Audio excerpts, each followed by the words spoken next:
Hey folks, once again, Tom Bruno, Combined Martial Arts of Boston.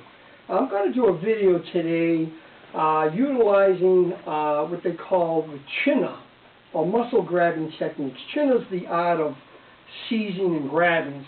It's like Ju-jitsu, Chinese Ju-jitsu. But we're going to only show you parts where you can grab certain areas of the body, pinches that elicit an escape. It gives you like 2 or 3 seconds advantage where you can get out of a bad situation. And that's what I want to show her. It'll include vulnerable or vital points of the body, handles, that's certain areas of the body where you can grab to elicit that response, and give you a position of advantage. Now I'm going to introduce my training partner here. You've seen him in many videos, my friend Paul Pandolfino, Combined Martial Arts of Boston. Paul, you really helped me with this video. Okay, the first thing we're going to show is up in the head and neck area. We'll show you these in some self-defense situations, but I'm going to show you the areas first. First one will be on the side of the neck over here, the carotid sinus, the vagus nerve. If you grab that, like what they call like a tiger's claw, and squeeze, if you held that long enough, you could actually cause unconsciousness. But again, the purpose of this video is just to get a release. He may be grabbing by the throat or something, and I come in here to see the thing, and then I come in with my strike or whatever. So the side of the throat is very good. You grab it and pull. Now, here's even a more dangerous one is the throat.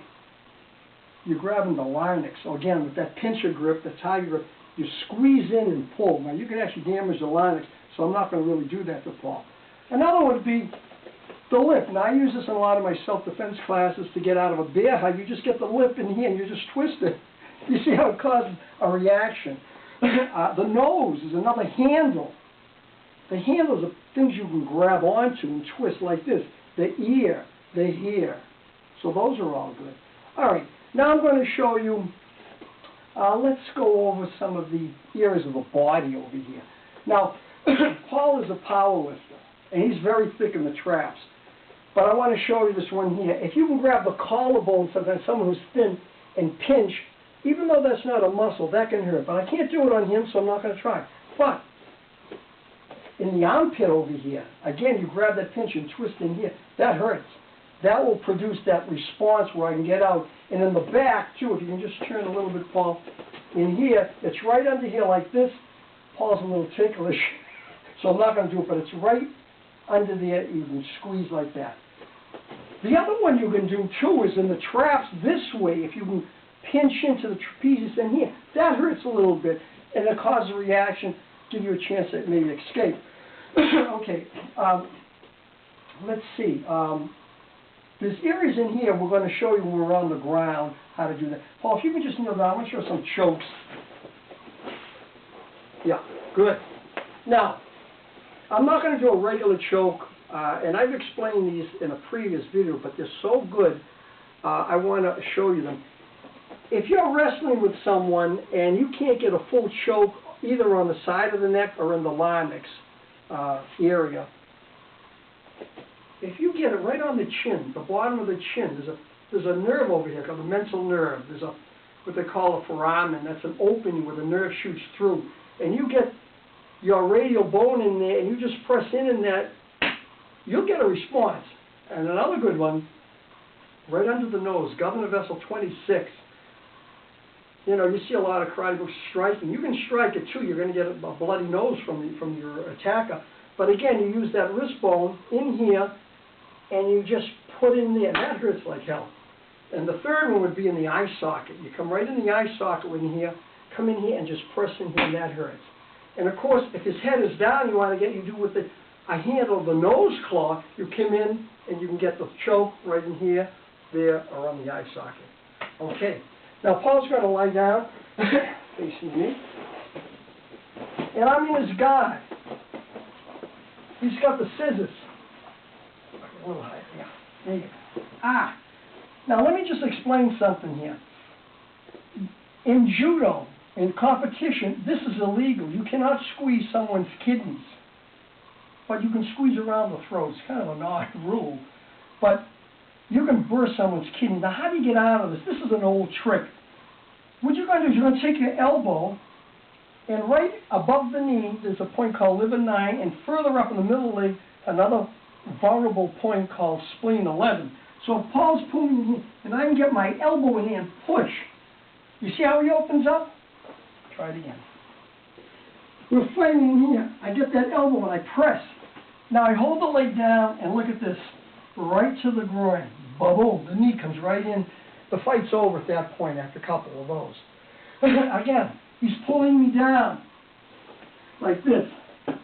Again, I can use my palm heel on that pressure point in here. You see how that opens his hands up? Another one I can do is press behind the ear, triple arm of 17, get his hands over here, and now I've got a position where I can get an arm bar or a finger lock. All right, another one. Do we do the eyes? Press the eyes. That will elicit the response, and all you need is that quick thing where you can come in for your strikes to get out. One more is, again, that point on the nerve, the mental nerve, pressing it over. He's over there. Now he's open, and I can attack. Okay. Now let me get on the bottom, Paul. Again, these just elicit a quick 2 or 3 second escape where you're going to either finish with a technique or escape. All right, so he's on a full mount. Okay? All right, so he's choking. Again, I can use that point behind the ears to push him over and then roll him over. Back. That sets him up. Also, I can get that same point, the mental nerve. It's at like stomach 4 on the acupuncture joint, and I press in there. That gets him over, and then I can buck him off again. And he's back again. This doesn't work in everybody, but right in the center of the chest is a point called Conception 17. It was famous with Wally J., the creator of Small Circle Jiu-Jitsu, where he just presses in into the sternum. You see how it gets that release? And then I have an opening to attack. The other one is right here in the ribs. It's called spleen 11, between the armpit and the waist. It's on the side. You get your one knuckle, and you press in there like that, and that gets response where you can buck off and you can come in. Okay, now, all right, the last one I'm going to have, Paul's going to get me from behind in a scissors. Now, normally, and this is an old technique, I mean, you've seen it in a lot of jiu-jitsu books, his right foot is ahead of me. His legs are short, so I can't get my left leg over his. If I could get my leg here and I would lean back, that would do it. But there's other ways to do it. Again, right over here on the shin bone, about 1 hand width up, is an acupuncture point called spleen 6. If I get my knuckle and I just rub it in there like this, that causes and look, I come back with the elbow. Let's try it on the other side. I open it up, I dig it in here, 1 foot, he opens up, and I come back with the groin, and then I can get up.